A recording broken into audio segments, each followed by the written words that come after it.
ಆ ಹಿನ್ನೆಲೆಯಲ್ಲಿ ರಾಹುಲ್ ಗಾಂಧಿಯ ನಾಯಕತ್ವದಲ್ಲಿ, ಸನ್ಮಾನ್ಯ ಮಲ್ಲಿಕಾರ್ಜುನ್ ಖರ್ಗೆ ನಾಯಕತ್ವದಲ್ಲಿ ದೊಡ್ಡ ಒಂದು ಕಾರ್ಯಕ್ರಮ, ಪ್ರತಿಭಟನಾ ಕಾರ್ಯಕ್ರಮ ಡೆಲ್ಲಿ ಹಮ್ಮಿಕೊಂಡಿದ್ದಾರೆ.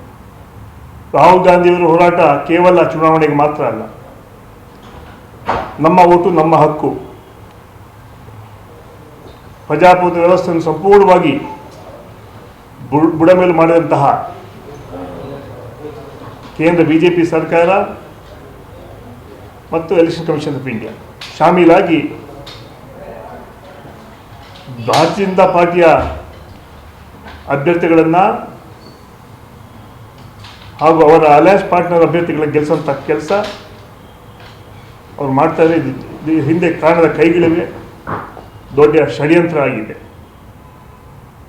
ಆ ಹಿನ್ನೆಲೆಯಲ್ಲಿ ನಮ್ಮ ಹೋರಾಟ ಆರಂಭ ಅಲ್ಲ, ನಿರಂತರ ಜನರನ್ನು ಜಾಗೃತಿಗೊಳಿಸುವಂತಹ ದೊಡ್ಡ ಕೆಲಸ ಕಾಂಗ್ರೆಸ್ ಪಕ್ಷದ ವತಿಯಿಂದ ರಾಹುಲ್ ಗಾಂಧಿ ನಾಯಕತ್ವದಲ್ಲಿ ನಡೀತಾ ಇದೆ. ನಿನ್ನೆ ತಾನೇ ಮಾಹಿತಿ ಸಿಕ್ತು, ಅಲನ್ ಕ್ಷೇತ್ರದಲ್ಲಿ ಗುತ್ತೇದಾರರ ಮಗ ಶಾಮೀಲಾಗಿದ್ದಾನೆ ವೋಟ್ ಚೋರಿಯಲ್ಲಿ ಅಂತ ಮಾಹಿತಿ ಕೂಡ ಸಿಕ್ಕಿದೆ. ಒಟ್ಟಾರೆ ಬಿಜೆಪಿಯವರು ಎಲೆಕ್ಷನ್ ಕಮಿಷನ್ನ ತಮ್ಮ ಕಪ್ಪಿ ಮುಷ್ಟಿಲಿ ಇಟ್ಕೊಂಡು ಅವ್ರಿಗೆ ಎಲ್ಲಿ ಗೆಲ್ಲಿಸ್ಬೇಕು, ಹೇಗೆ ಗೆಲ್ಲಿಸ್ಬೇಕಂತ ಮಾರ್ಗದರ್ಶನ ಕೊಡ್ತಾ ಇದ್ದಾರೆ.